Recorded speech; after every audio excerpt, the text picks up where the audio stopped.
Welcome to the Grad School Femtoring Podcast. This is Doctora Yvette Martinez-Vu, and I will be serving as your femtor, providing you with tips and tricks and everything else you need to know to get into graduate school. For the past 10 years, I've been helping undergraduate students get into top graduate programs in their field, and I'm really excited to share this information with you too.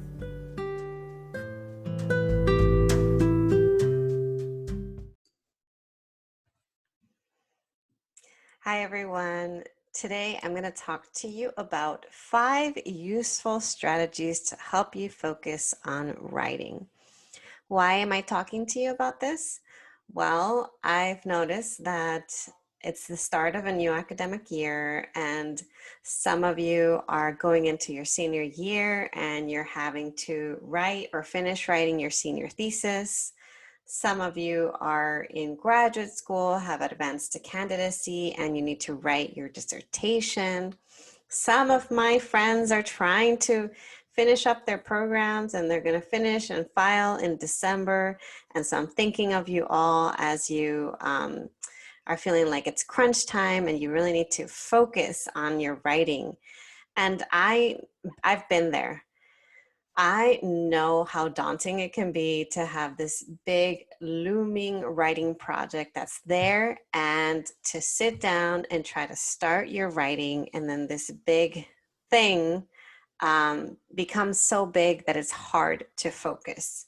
Well, I'm going to share some strategies that I actually continue to implement even to this day. I'm no longer writing a dissertation. I'm not quite writing a book, although I do have ideas for a book project in the future.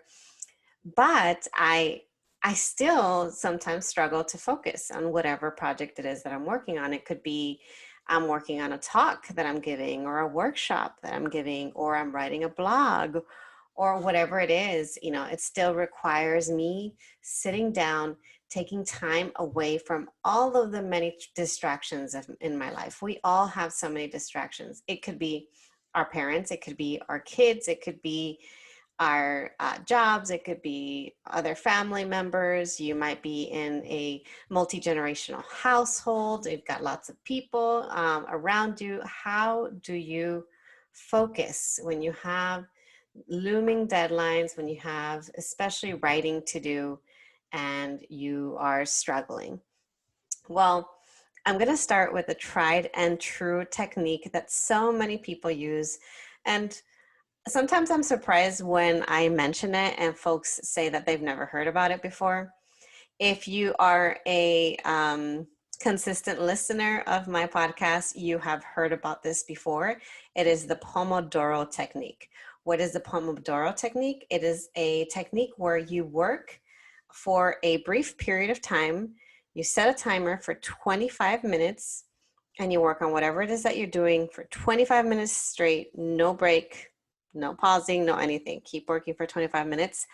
After that time is up and the timer goes off, you take a 5-minute break.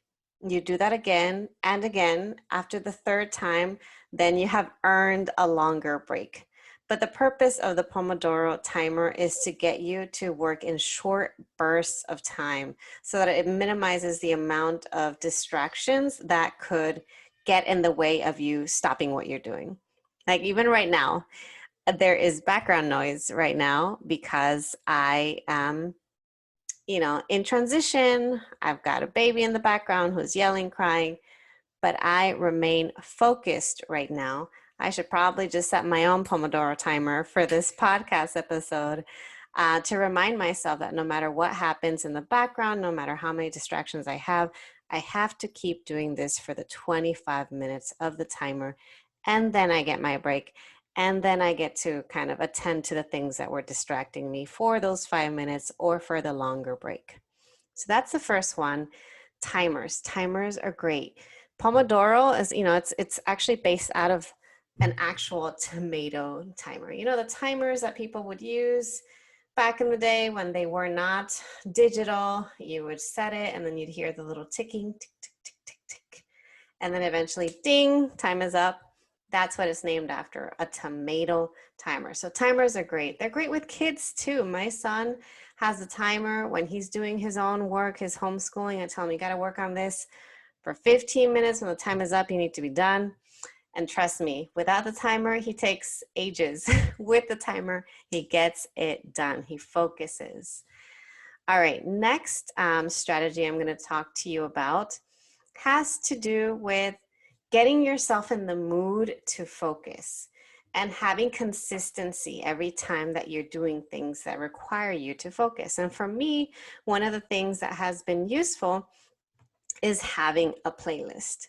I have had the same work playlist. It's my writing / work / focus playlist for, I don't know, 15 years or so. It's the same music, same playlist. It doesn't get old. It doesn't have any lyrics.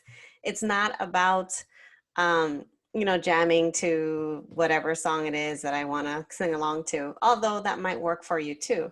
You might have songs that you love and enjoy and that don't distract you, that help you to focus. But having a playlist or having some sort of background noise can help you. In fact, I remember when I wrote my dissertation, I would go to this website called Coffeetivity that would replicate the sounds of a coffee shop. So you'd have ambient coffee shop noise through that website without having to physically be in a coffee shop. So if you like that kind of background noise that helps you to focus, I would recommend something like Coffeetivity. If not, create a playlist, have it be your getting focused playlist, and keep using it every single time you need to be in the zone. It can help you to have that noise, that sound, the music to, again, mute out any of the distractions.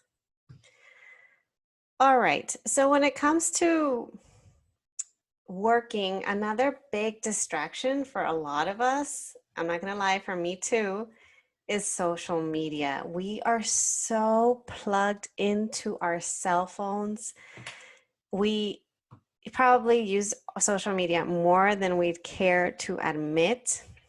Some people get to the point where it's just too much and they completely quit social media, like as if it's an addiction. They'll take all of their social media apps out and no longer use it. I'm not quite there yet. I'm okay with my social media use, although I have to admit that sometimes it can be a distraction when I'm trying to focus. So if that's the case, you might want to look into an app or two that will help to block out those distracting social media apps. When I was in grad school, I used the Freedom app, but I know there's another one called Antisocial, and there probably are many more options nowadays than there were when I was writing my dissertation. But it doesn't hurt to try that out, to try out an app that will block out websites and things that will distract you. Some of them are specifically for social media, and others will allow you to pick and choose the websites that are most distracting to you and not let you access them for that period of time that you're working. Another related option, so related to this third thing about using apps to kind of help you with staying focused and not to distract you, is maybe downloading an app that will help to track how you use your time, both on your computer or on your phone. I used one called Rescue Time. I no longer use it anymore, but I did use it, and it helped me to identify how much time I was spending writing, because it would tell me, this is the number of minutes or hours that you spent this week on Microsoft Word. And that was what I used to write my dissertation. So if you know you have a goal of, I want to log this much time of writing this week, you might want to download an app like Rescue Time that will actually track how productive you're being in, certain ways. Okay, so those were 3 out of 5. Now the 4th out of 5th strategy that I want to mention is free writing. And I also have an app recommendation related to free writing. So what do I mean when I say free writing? I mean sitting down, pen and paper, or it could be opening up a Word doc or a Google Doc, doesn't matter, and typing nonstop for 10 minutes, 5 minutes, 10 minutes, 15 minutes, or as long as 25 minutes. non-stop stream of consciousness, everything that you're thinking, but with a prompt in mind, with a topic in mind, and that topic related to the thing it is that you need to get done. So if you're writing for that day, if you're dissertating, if you're working on your thesis, a blog, whatever it is that you need to focus on, right. Half of it is going to be nonsense, but the other half of it might be useful and will help you, again, get started. It's a great way to start that process if you're really struggling to focus, is to just get words on a page. And the app that I want to recommend that goes along with free writing is called Write or Die. Yes, I did use this one when I was in grad school. I haven't used it recently, so I don't know what kind of updates they've made in the last 6 or 7 years since I used it, but it's still around. It's still a thing. What does it do? It is an app that will force you to keep writing, because if you stop first, it sends you a reminder to say, hey, you stopped typing, what's going on? And then if you keep going and you again stop, it will make loud noises, like really scary or annoying, just like disruptive loud noises to get your attention. Now, if you do it a third time, what it does is it actually starts to delete your words. So you might be typing and then out of nowhere, you notice that your words are deleting, which is a little bit scary. And so that one was actually a fun app that I used to help me to focus, because I felt like, okay, I've got that accountability through this app. And the last thing I want to mention as a strategy to help you focus on your writing is segueing into this topic of accountability, is actually having a person there to hold you accountable. It could be an accountability buddy who you meet with in person, at a coffee shop, outdoors, whatever it is that you're comfortable with. It could be someone you meet with over Zoom or over chat, and you check in every, Pomodoro timer every 25 minutes. Hey, how did it go? Are you doing? You're focusing? You're not focusing? Why not? Okay, let's keep going. Another timer. That was really helpful for me. Continues to be helpful for me. There are some folks that I check in with for accountability every other week when it comes to my own personal goals. No longer just about writing like it was in grad school. Now it's more just a wide range of goals. But yes, accountability partners are great, and I highly recommend them. So those are my 5 useful strategies to help you focus on writing. Again, using timers, using sounds, noises, music, making use of apps that help to block what's distracting you, free writing, and of course, having accountability buddies. I hope you found this helpful, and I will talk to you all next time.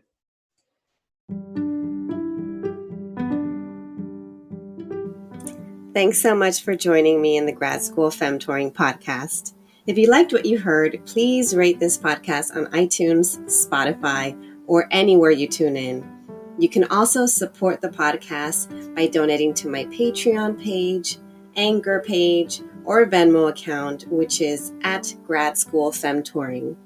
If you have questions or episode topics, you can contact me by sending me a DM on Instagram, sending me an email to gradschoolfemtoring@gmail.com, sending me a voice message on Anchor, or sending me a message via my personal website at YvetteMartinezvu.com. Until next time.